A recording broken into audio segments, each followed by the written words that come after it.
Here's a recipe that we should try. 1 cup of cooking oil. Heat it slowly. Be sure to watch the stove. Be sure to watch the stove. Add a working smoke alarm. Paprika, garlic, salt and pepper for seasoning. Have a fire extinguisher handy. Cornmeal for breading. When in doubt, get out. When in doubt, get out. Then call 911. Then call 911.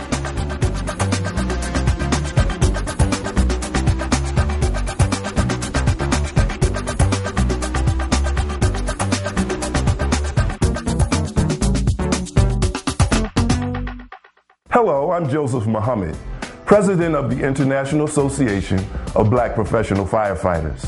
You've just heard some ingredients for a great family meal, and more importantly, a recipe for saving lives. But did you know cooking is the leading cause of home fires? Did you know African Americans make up a large percentage of fire deaths? And the very young as well as the older adults represent 1/3 of all fire deaths. This video will give you and your family instructions for fire-safe cooking. The Stop Fire campaign addresses residential cooking fire safety for African Americans with a specific focus on the parents and caregivers of children and older adults. With your help, the Stop Fire campaign will help reduce home fires, injuries, and deaths associated with cooking. Now here's my colleague, Wilfred Anderson, and a family who will help you understand this simple recipe for saving lives. Thank you, and remember to always cook safely. I was frying fish one Friday evening, and I stepped away from the stove for just a few minutes. You won't believe what happened. I heard the smoke alarm, and I ran into the kitchen. I found the pan on fire. I didn't know what to do, so I just told everyone to get out of the house, and we called 911 from my neighbor's house. The kitchen was a disaster, but I'm just happy my family got out alive. Now, that was close. Fortunately, they got out of the house alive. As you've just heard, having a working smoke alarm can save the lives of you and your family. But watch this next scene to find out what you should do in case of a grease fire.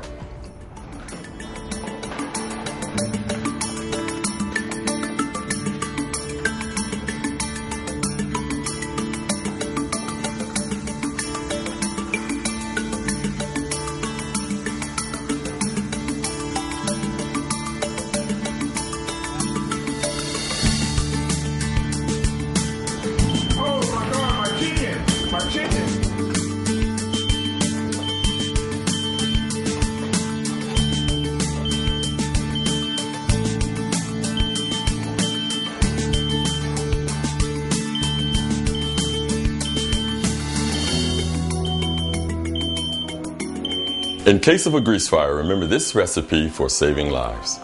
Never use water or flour on a grease fire. When frying foods, always keep a lid that fits the pan nearby, or a cookie sheet. If the fire is too large, get out immediately and dial 911 from a neighbor's phone. Never leave food unattended. Keep towels, pot holders, and curtains away from flames, ovens, and stovetops. Always wear short or tight-fitting sleeves when cooking. Have working smoke alarms in the home. Use the hush button or fan the alarm with a towel. Do not remove the batteries or disable the smoke alarm. If you have a disability, know how to cook safely with your disability and have a feasible escape plan that can accommodate your disability. After the fire, we reminded our youngest son not to stand close to the oven or stove while we're cooking. Cookies! Joseph, can you stay back? The stove is really hot, so you need to stay back 3 feet. But I want a cookie, please. Yeah, but can you wait until they cool down some? Plus this summer, I'll be sure to remind him not to touch or run around the grill when I'm barbecuing. It's just too dangerous. If you have young children, remember this recipe for keeping them safe while you're cooking. Keep children at least 3 feet away from any place where hot food or drink is being prepared or carried, such as an oven, stove, grill, or turkey fryer. Never hold a child while cooking. Designate a kid-free zone. Place hot items far away, out of reach of small children. I'm old enough to make some of my snacks, so I learned what to do in case there's a problem when I'm making my favorite grilled cheese sandwich in the toaster oven.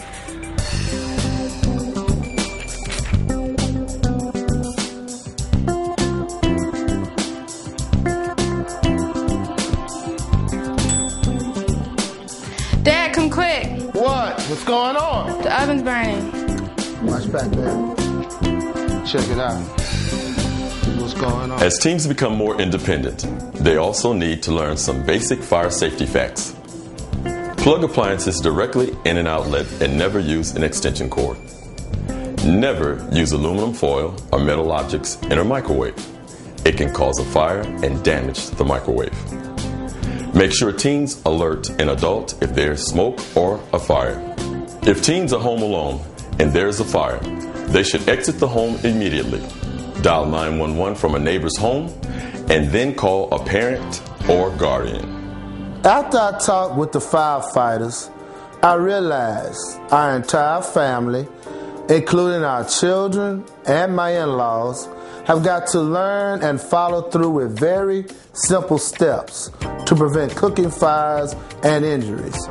Our safety really is a family affair.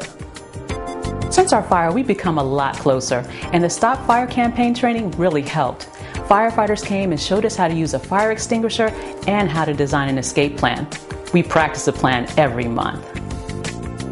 A few more ingredients that will help your family's recipe for saving lives include: prepare and practice an escape route with the entire family, including special instructions for children, seniors, and those with disabilities. Purchase a fire extinguisher and be trained on the proper use and maintenance of the extinguisher. If your clothes catch fire, stop, drop, and roll. When in doubt, get out. When you leave, close the door behind you to help contain the fire. Never go back inside a burning home and call 911 after you escape. Stay alert. Never cook if you're sleepy, have been drinking alcohol, or have taken medicine that makes you drowsy. We hope you and your family found this life-saving recipe for saving lives informative. Remember, whether you're indoors or outdoors, safe cooking is a family affair. To get more safety training and tips about cooking in your kitchen, visit the International Association of Black Professional Firefighters website at www.IABPFF.org. Thank you, and remember to always cook safely.